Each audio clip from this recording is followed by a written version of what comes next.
आता सर्वात महत्त्वाचा विषय म्हणजे शेतकऱ्याची लूट. सीएससी केंद्र चालकांमार्फत शेतकऱ्यांची लूट. मग आता 50-60 रुपये जे काही लागणार आहेत कागद काढायला, तुम्हाला शुल्क भरायचं आहे आम्हाला 30-40 रुपयाचा, तर त्यामध्ये शेतकऱ्याची लूट कशी होणार आहे?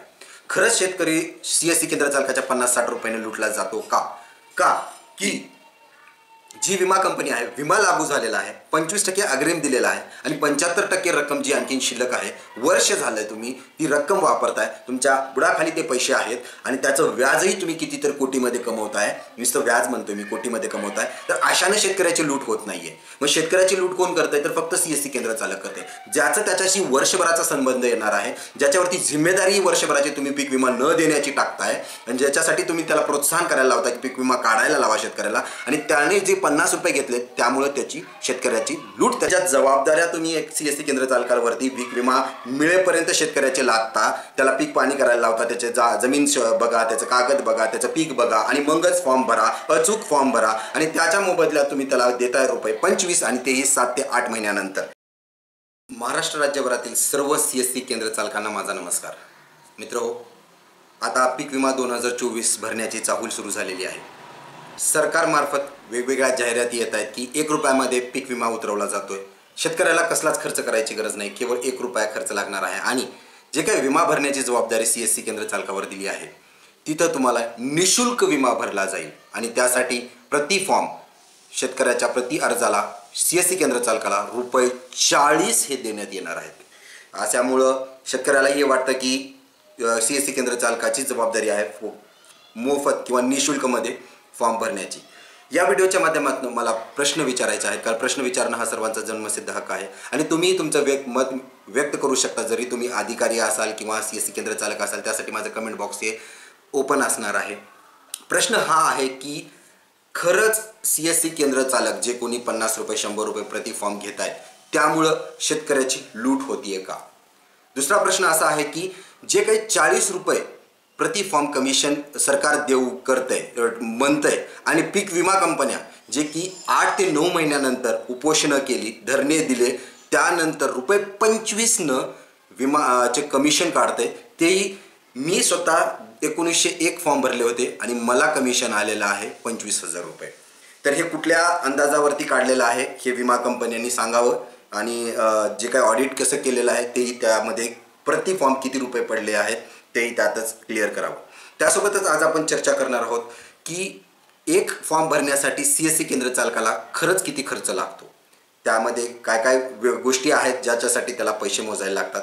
त्यासोबतच मिळणारा मोबदला, जे कोणी म्हणतं की 40 रुपये शेतकऱ्यांना प्रति फॉर्म माग सीएससी केंद्र चालकाला मिळतो, तो कधी मिळतो आणि किती मिळतो.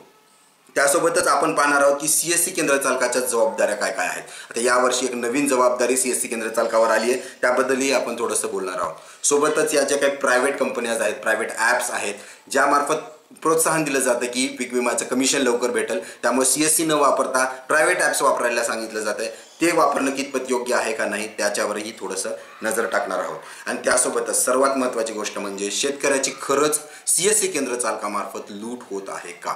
म्हणजे जर 50 आणि 100 रुपये देऊन जर शेतकऱ्याला लुबाडलं जात असेल तर काय बोलायचं याबद्दलही थोडक्यात आपण जाणून घेणार आहोत. माहिती आहे तसं पीक विम्याचा विषय हा गंभीर आहे, परंतु सीएससी केंद्र चालकांसाठी हा अत्यंत जिव्हाळ्याचा आणि गंभीर विषय मानला जातो. काळजी नसावी, विषय जसा गंभीर आहे तसं मी समजून सांगायला खंबीर आहे. त्यामुळे इडापिडा टळू दे आणि सीएससीचं राज येऊ दे म्हणत आपण या माहितीला सुरुवात करूया.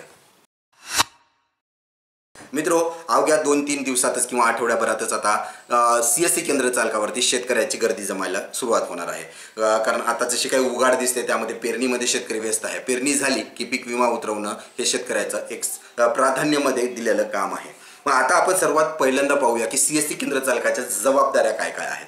यावर्षी काही नवीन सूचना कंसात अटी व शर्ती लागू केल्या आहेत, त्यामुळे सीएससी केंद्र चालकाच्या जबाबदाऱ्या वाढलेल्या आहेत.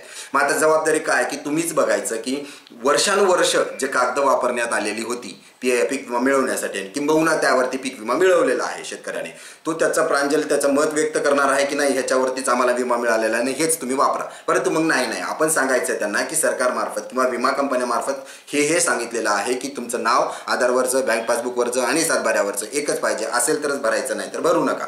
मग त्यांना आपण वापस पाठवायचं. मग त्याच्यानंतर ते काय करतील ते तुमचा प्रश्न राहिला. मग अशा प्रकारे जर आपण प्रत्येक शेतकऱ्याला जर कागद तपासून जर वापस पाठवत असेल तर मी मागील वर्षी जर 1900 फॉर्म भरले असतील तर हार्डली मला नाही वाटत ह्या वर्षी मी 700 किंवा 800 किंवा 900 फॉर्म भरेल, म्हणजे 50% तर त्यामध्ये घट ही होणार आहे.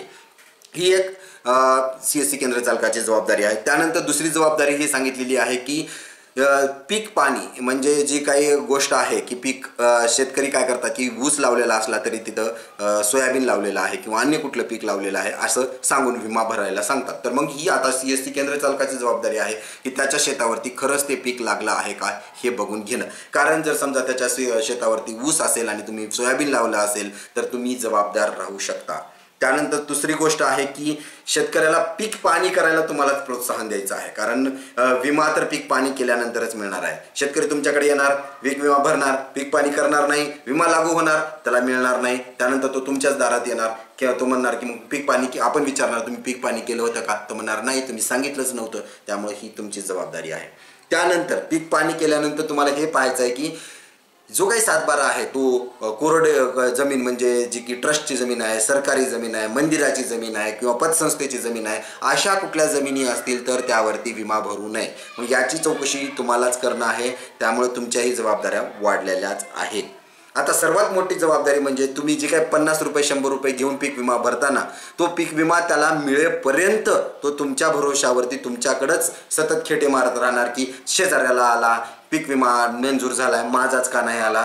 तर शेवटपर्यंत म्हणजे त्याच्या खात्यावरती पैसे येईपर्यंत तुमच्या डोक्यावरती टांगती तलवार असणार आहे. इतकी काय ती तुमच्यावरती जबाबदारी दिलेली आहे. मग आता CSC जर एवढी जबाबदारी असेल तर तुम्हाला 40 रुपये मिळायला नको का? आणि किंबहुना 40मधनं 8 रुपये CSC काढून घेणार आहे, 25 रुपये तुम्हाला मिळणं मुबारक हो. आता त्यानंतर CSC केंद्र चालकाला खर्च किती येतो? एक फॉर्म जर भरायचा असेल तर CSC केंद्र चालकाला खर्च किती येतो? तर त्याला डिजिटल 7/12 सर्वप्रथम शेतकऱ्याला काढायला लागतो. त्यासाठी लागणारा खर्च म्हणजे डिजिटल 7/12ला 30 रुपये 7/12 आणि 30 रुपये 8 म्हणजे 60 रुपये झाले. त्यानंतर तुम्हाला झेरॉक्स लागणार आहेत, म्हणजे आधार कार्डचं झेरॉक्स, बँक पासबुकचं झेरॉक्स आणि स्वयंघोषणापत्राचं झेरॉक्स, म्हणजे 3 झेरॉक्स 3 रुपयाला जर पकडलं तर 10 रुपये धरून चला, म्हणजे 60 आणि 10 70 रुपये तुम्हाला खर्च येणार आहे. मग आता सरकारचं असं म्हणणं आहे का त्या 25 रुपयामध्येच किंवा त्या 40 रुपयामध्येच तुम्ही हे 60 रुपये पण वापर करून घ्या. बरं ठीक आहे, आम्ही 7/12 नाही काढला, शेतकऱ्याला स्वतःहून 7/12 घेऊन यायला सांगाल तर शेतकरी जर तलाट्याकडे जाऊन स्वतः 7/12 आणत असेल तर तलाठी त्याला फोकटमध्ये 7/12 देतो आहे का? कारण तिथेही त्याला शुल्क मोजावंच लागणार आहे. मग शेतकऱ्याला तिथेही पैसे द्यावे लागणार आहेत. केंद्रावरती जरी पैसे द्यावे लागत असतील तर मग त्याच्यात शेतकऱ्याची लूट कशी? त्या गोष्टीचा फॉर्म व्यवस्थित भरणं, आता ऑपरेटर्स लावून तर फॉर्म भरले जाणार नाहीत, कारण आपण पाहतोय की फॉर्म भरणं हा जबाबदारीचं काम आहे. त्यामुळे तुम्ही स्वतः बसून तुमचा वेळ घालवताय आणि फॉर्म भरताय, रात्र काढताय, तर त्याला काहीतरी मोबदला असावा, त्याचे काहीतरी पैसे असावे. हे किती असावे हे प्रत्येकाने जे असेल त्याचं ठरवावा. तर अशा प्रकारे 70 रुपये प्लस तुमची मेहनताना जी असेल, तुम्ही 10 रुपये ठरवा, 20 रुपये ठरवा, 50 रुपये ठरवा, त्यानंतर असं करून तुम्ही तुमची एकूण खर्च काढू शकता. आता मिळणारी रक्कम किती आहे? CSC केंद्र चालकाला मिळणारी रक्कम किती आहे आणि ती कधी मिळते? तर जर सरकार सांगते की 40 रुपये CSC केंद्र चालकाला मिळते, परंतु ते कधी मिळतात आणि किती मिळतात? मागील वर्षीचा अनुभव सांगतो मी तुम्हाला की आम्हाला लातूर जिल्ह्यामध्ये CSCला जी पीक विम्याला जी कंपनी लागू होती ती SBI जनरल इन्शुरन्स, आणि त्यामध्ये आमचं दुर्दैव इतकं घाण की त्या कंपनीने सगळेच फॉर्म्स आम्हाला रिव्हर्टमध्ये म्हणजे वापस पाठवले. का तर स्वयंघोषणापत्र नव्हतं किंवा क्षुल्लक कारणामुळे फॉर्म वापस पाठवले. ते फॉर्म डबल आम्ही भरले, म्हणजे त्याचा डबलचा मेहनताना तर लागला त्याचे पैसे नाही, परंतु धरणे दिल्यानंतर कलेक्टरला निवेदनावरती निवेदन दिले, मुंबई ऑफिसमध्ये जाऊन भेटल्यानंतर कुठं फेब्रुवारीच्या शेवटी किंवा मार्च महिन्यामध्ये, म्हणजे जूनमध्ये केलेलं काम, जे जूनमध्ये फॉर्म भरले होते त्याचा पैसा आम्हाला फेब्रुवारी आणि मार्च महिन्यामध्ये मिळाला. बरं मिळाला तो मिळाला, किती रुपयाने मिळाला याचंही गणित वेगळंच आहे. आमची अशी अपेक्षा होती की जर 25 रुपयाने जरी विमा काढत असले कुणी, 25 रुपये किंवा 40 रुपयाने जरी काढला, मी 1900 फॉर्म भरले तर मला एक 70-75 हजार रुपये मिळतील, परंतु आले पैसे माझ्या खात्यावरती वॉलेटला 25,000 रुपये. हे कोणत्या आणि कशाने काढलंय? मग सांगण्यात आलं की 8 रुपये CSCचे काढले जातात, 2 रुपये तुमचं TDS कटतो आणि अशा प्रकारे तुम्हाला 25 किंवा 28 रुपये CSC केंद्र चालकाला मिळतात. म्हणजे ज्या जबाबदाऱ्या तुम्ही एक CSC केंद्र चालकावरती पीक विमा मिळेपर्यंत शेतकऱ्याचे लादता, त्याला पीक पाणी करायला लावता, त्याचे जमीन बघा, त्याचं कागद बघा, त्याचं पीक बघा आणि मगच फॉर्म भरा, अचूक फॉर्म भरा, आणि त्याच्या मोबदल्यात तुम्ही त्याला देताय रुपये 25 आणि तेही 7 ते 8 महिन्यानंतर. आपण पाहूया की प्रायव्हेट कंपन्यांचा जो काही बोलबाला चालू झालेला आहे. म्हणजे प्रायव्हेट ॲप्स असतील, पतसंस्था असतील, फार्म प्रोड्यूस कंपनीज आहेत, या सगळ्या शेतकऱ्याच्या बांधावरती किंवा गावोगावी जाऊन विमा भरतायत. मग आता हे लोक तर का फुकटमध्ये विमा भरताय का, हा मोठा प्रश्न आहे. शेतकरी जर काय तयार असेल विम्याला पैसे देण्यासाठी, शेतकरी जर 50-60 रुपये द्यायला तयार असेल, जो त्याचा खर्च लागणार आहे, तर शेतकऱ्याची लूट कशा प्रकारे होऊ शकते हे आणखीन स्पष्ट झालेलं नाही आहे. सोबतच आता बऱ्याचशा CSC केंद्र चालकांना फोन्स येत आहेत, कॉल्स येतात, व्हॉट्सअप येत आहे की एक नवीन ॲप आहे, या ॲपचा वापर करा, या ॲपचा वापर केल्यामुळे तुम्हाला कमिशन लवकरात लवकर भेटेल. परंतु सर्व CSC केंद्र चालकांना ही विनंती आहे की कुठल्याच प्रायव्हेट ॲप मार्फत किंवा कोणत्याही प्रायव्हेट कंपनी मार्फत विमा भरू नका. कारण होतं काय की विमा भरला जाईल, तुम्ही पावती द्याल शेतकऱ्यांना, तुमचं कमिशनही किंवा लवकरात लवकर मिळेल. परंतु ज्या वेळेस फॉर्म रिव्हर्टमध्ये येतील किंवा त्यामध्ये काही त्रुटी असतील किंवा तुमच्या फॉर्मची स्थिती जाणण्यासाठी जर शेतकरी 4 महिन्यानंतर, 6 महिन्यानंतर किंवा 1 वर्षानंतर तुमच्याकडे येईल, तर तुमच्याकडे बकेटमध्ये फॉर्म राहणार नाही आहेत, त्याची सोय तुम्हाला राहणार नाही. आणि ज्या काही प्रायव्हेट कंपन्याज आहेत त्याला तुम्हाला पकडता येणार नाही, जबाबदार ठरवता येणार नाही, जबाबदार तुम्ही राहणार आहात. तर अशी तुमची अडचण होऊ शकते, भविष्यात निर्माण होऊ शकते. त्यामुळं तुम्ही या जी काही ॲप आहेत प्रायव्हेट कंपनीचे त्याला बळी पडू नका. आता सर्वात महत्त्वाचा विषय म्हणजे शेतकऱ्याची लूट. CSC केंद्र चालकांमार्फत शेतकऱ्यांची लूट.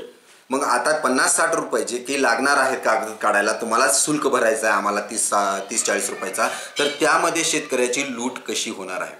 खरंच शेतकरी CSC केंद्र चालकाच्या 50-60 रुपयाने लूटला जातो का की जी विमा कंपनी आहे, विमा लागू झालेला आहे, 25% अग्रिम दिलेला आहे आणि 75% रक्कम जी आणखीन शिल्लक आहे, वर्ष झालंय तुम्ही ती रक्कम वापरताय, तुमच्या बुडाखाली ते पैसे आहेत आणि त्याचं व्याजही तुम्ही कितीतर कोटीमध्ये कमवताय. नुसतं व्याज म्हणतोय मी, कोटीमध्ये कमवताय. तर अशाने शेतकऱ्याची लूट होत नाहीये. मग शेतकऱ्याची लूट कोण करतंय, तर फक्त CSC केंद्र चालक करते, ज्याचं त्याच्याशी वर्षभराचा संबंध येणार आहे, ज्याच्यावरती जिम्मेदारी वर्षभराची तुम्ही पीक विमा न देण्याची टाकताय आणि ज्याच्यासाठी तुम्ही त्याला प्रोत्साहन करायला लावताय की पीक विमा काढायला लावा शेतकऱ्याला, आणि त्याने जे 50 रुपये घेतले त्यामुळे त्याची शेतकऱ्याची लूट त्याच्या मार्फत होत आहे. असं जर का खरंच असेल तर कमेंट बॉक्समध्ये खरंच तुमचे मत व्यक्त करा. आता जे कोणी अधिकारी तपासणी करायला येतील किंबहुना त्यांना अधिकार दिलेला आहे की CSC केंद्रावरती धाडी टाका, केंद्र चालकाला पकडा, 100 रुपये घेतले, 200 रुपये घेतले, तर त्यांना माझं म्हणणं आहे की जर समजा आम्हाला जे काही व्यथा आहेत आमच्या की आम्हाला जे काही कमिशन 12 महिन्यानंतर मिळालं आणि तेही 25 रुपयाने मिळालं, तेही प्रत्येक फॉर्मचं मिळालेलंच नाही आहे. तुम्हाला जर सांगण्यात आलं की तुमचा जो काही पगार आहे तो तुमचा जे काही 50,000 असेल, 40,000 असेल, तो तुम्हाला 8 महिन्यानंतर मिळणार आहे आणि तोही 50,000चा 50,000 नाही मिळणार, सांगितलं गेला 50,000 मिळणार 20,000. मग तुम्ही काम करणार का? जर तुम्ही काम करू इच्छित असाल तर तसं मत व्यक्त करा, प्रकट करा तुमचं मत. आम्हीही 40 रुपयामध्ये जे काय आहे ते विमा भरू. आता विषय हा नाही आहे की कोण खरं कोण खोटं, परंतु यामध्ये शेतकऱ्याचं नुकसान होऊ नये इतकीच काय ती इच्छा आहे. मग जर शेतकऱ्याचं नुकसान करायचं नसेल आणि जर जबाबदारीनं फॉर्म भरायचा असेल तर तुम्ही तुमचा मेहनताना हा घेणारच घेणार. कारण जर समजा 40 रुपयामध्येच फॉर्म भरायचा असेल किंवा फुकटमध्ये फॉर्म भरायचा तर त्याच केंद्रावरती गर्दीही सुरू होणार आणि गर्दी सुरू झाली, एका केंद्र चालकावरती जर जबाबदाऱ्या जास्त वाढल्या, फॉर्म जास्त आले, तर त्याच्याकडनं चुका होण्याच्या शक्यता ह्या जास्त असतात. आणि जर त्याने चुकीचा फॉर्म भरलाच तर मग त्याचा परिणाम जे काही 50,000 किंवा 54,000 रुपये मिळणार आहेत भविष्यात शेतकऱ्याला त्यावरती पडू शकतो. म्हणजे आजचे वाचवलेले 5 रुपये व 50 रुपये, त्यामुळे आजचे वाचवलेले 50 रुपये हे भविष्यातल्या 50,000 ते 54,000 रुपयाचं नुकसानाच्या कारणीभूत ठरू शकतात. त्यामुळे शेतकऱ्याला ही निवेदन आहे की तुम्ही तुमचा निर्णय घ्यावा की खरंच तुमची CSC केंद्र चालकांमार्फत लूट होत आहे का. तुमचे काही प्रश्न असतील तर कमेंट बॉक्समध्ये नक्की विचारा. मी त्यावरतीही प्रश्नावरती व्हिडिओ बनवण्याचा प्रयत्न करेल. माहिती कशी वाटली कमेंट बॉक्समध्ये कळवा. चॅनलला सबस्क्राईब करायला विसरू नका. धन्यवाद.